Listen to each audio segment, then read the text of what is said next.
Chika, heto na naman po tayo, magkakasama na naman tayong lahat sa isang programang nakakaaliw pero nakakabaliw.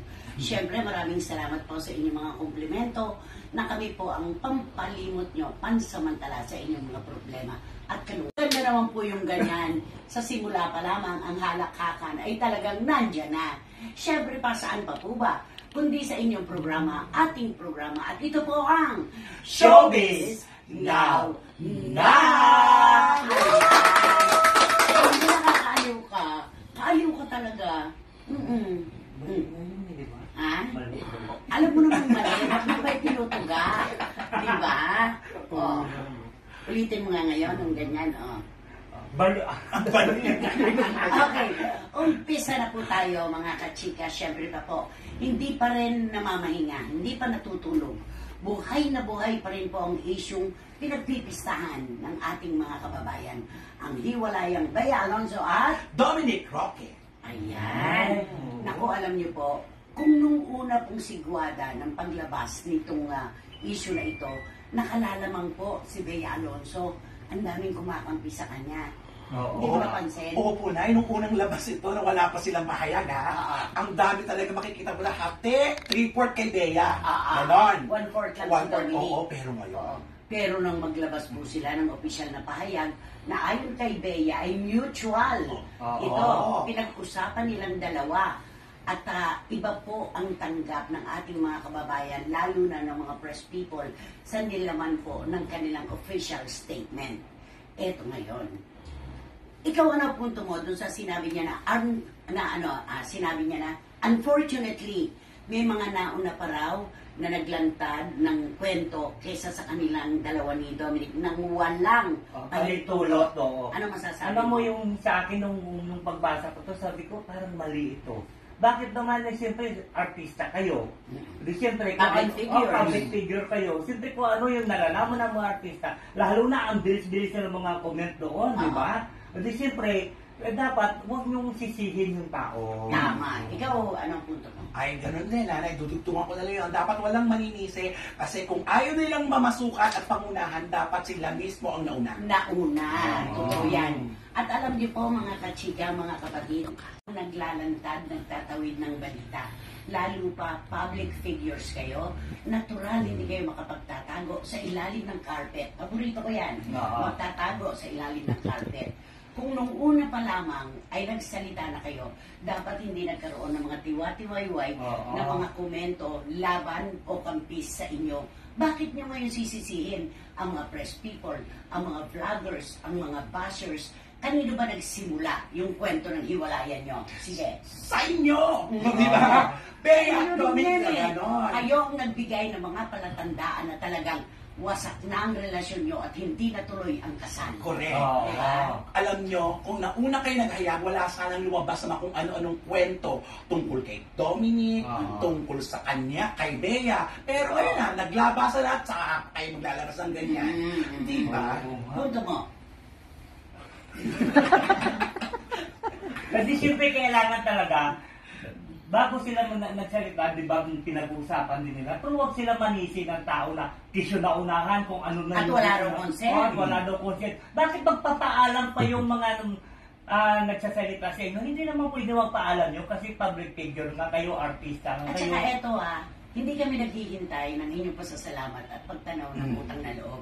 Pero kapag kayo ba ay pinupuri, nangihingi ba kami sa inyo ng consent para magpasalamat kayo sa amin? Wala namang nararating. Diba? Hindi naman natin hinahanap. Wala. Kaya bakit yung naglantad ng balita, yun pa ang sinisisi nyo ngayon? Na para bang kung sino man po ang nag-construct o nagbuo nitong pahayag na ito, medyo nakulangan kami at nasobrahan. Dapat hindi nyo na isinama yung mga unfortunately na yan. Kasi parang throwing your weight around. Kumbaga gano'n. Ipinisisi nyo sa iba. Bakit kailangan? Tapos meron pa na i-spare daw natin sila sa mga masasamang salita, sa mga mga salita na binitiwan ng sobrang sakit, gano'n. At bigyan sila ng privacy. Kapribaluhan, sino mang lumalaban, naglalaro at kabilang sa isang industriya na public figures ang turing sa kanila, yung kapribaduhan, ipinagdadamot yan sa kanila. Hindi pwede. Kayo dapat ang magdamot ng ibinibigay ninyo na kung ano-anong mensahe sa publiko. Kung yung ba naman pinag-usapan yung dalawa, ng kayo lamang. At hindi mo ginawa yung hindi pagsusot ng engagement. At binantayan ninyo ang mga tao sa palibot nyo. Hindi nyo naman nabantayan eh. Sino ba naglantad ng mga hustler at mga sad boy at mga manipulative na yan? Kundi sila din. Kampo nyo. Hindi ninyo naalagaan ang gusto. Siguradong may pinagsabihan kayo. Kaya yung pinagsabihan naman ninyo, may sinabi din sa isa hanggang rumulyo na yung mga kwento. Oo, nagtong-tong na. At isa Kantahan ko siya ng yung having you near me, holding you near me, having you near me. Ay, Ali, thank you ah. Ay, may palsito dapat ito kasi ang kumanta nito talaga ay air supply. Alam mo bang sa 10 na kumanta nito ay siyam ang na-ospital? Alright, having you near me. Holding you near me. Masamang espiritu. Alis. Layas. Masamang espiritu. Hindi tama yan. Ulanday. Freddy and Lara May Abrigo. Of course naman, Dilitada, huwag kayong ano-ano dyan, Dribble and Mama Lota. Shoni Sebastian. Dan And Clavacilla. Mama Sel. James Vincent Navarrete and Mama Dang, maraming salamat po. Direct Running Zamora. Congratulations. Correct. John and Ching Bautista Silverio. Randy Balaguer. Mark Valencia ng 16 cent coffee at may higpit na yakap po ng pagmamahal kay Mama Lydia. Yeah. Tita Flori Estrada. Ninang Ninang. Flori Estrada. Ninang Letlet Cucabo. And of course, ang rampadora. At ang Reyna ng Sydney, Australia, Catherine Amo. Tito Jerry and Kenzo Bongbong at ang ating generous Ninang. The most generous ninang of all time, Dunya Lily Chua. At maraming salamat po sa personal na pagdanaw sa atin ni Rhea Reyes ng Thank you so much. primerang PRO ng SNN sa Yes. Manila. Thank you so much. Salamat, Rhea. Yes. Kaya naman, Tara na. Sakay na! alam mo, nakabayad ka na ba niya ako? Magbabayad. Tubig. Magbabayad ko lang. Kasi parang nawawala ka sa sarili. Are you with us? Parang nawawala ka sa sarili. Kaya naman, Tara na. Sakay na! Now na. Eto na. At ang mga nanalo po, nagkampiyon ng nakaraan nating biyahe. Of course, hindi po na talaga namang magbibigay sa inyo ng mga kwentong inyong hinahanap. Di ba naman, Robert Chica? Opo, kaya dyan lang po kayo. Kalmahan lang po natin ang kwentong ito. At syempre, baka sabihin na naman niya, ayun tatlo. Wendell Alvarez, a.k.a. Barikutot. Ang mga balitang showbiz talagang kinagigiliwan ninyong lahat. Kaya ito lang kami, magpapasaya kami sa inyo. Tatlo. Ayan. Alam niyo po, mga kachika talaga, aliw na aliw kami sa inyong mga komento. Meron yung sana araw-araw na lang ang SNN. Huwag naman po, mahina po ang kalaban. Every other day po tayo. Ang mahalaga, nakatutok po kayo palagi sa programa na ang hinahanap nyo ay inyong nakikita. Ito po ang inyong show, ating show, at ito ang Showbiz Now Na! Malapitan at malayuan ninyong suporta. Tama yung sinabi ko, di ba? Walang pagkaumay ang ating mga kababayan sa mga issue ng hiwalayan na hanggang ngayon mainit pa rin. Katniel. Tapos Bea na... Katniel. Tapos Bea Dominic. Diba? Wala talaga silang kasawa-sawa. Lahat ay kanilang itinatanong at hindi tayo magkamayaw sa pagsagot.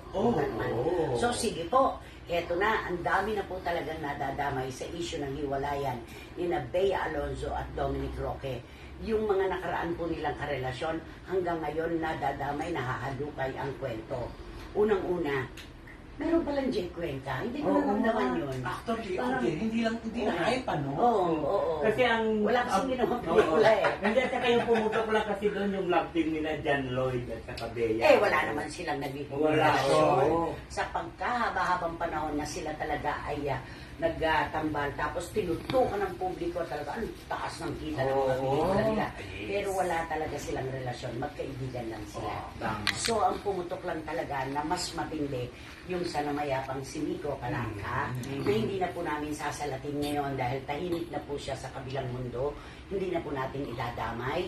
Ang pangalawa, Gerald Anderson Oo. at Zanjo Marudo. Ayan. Oo.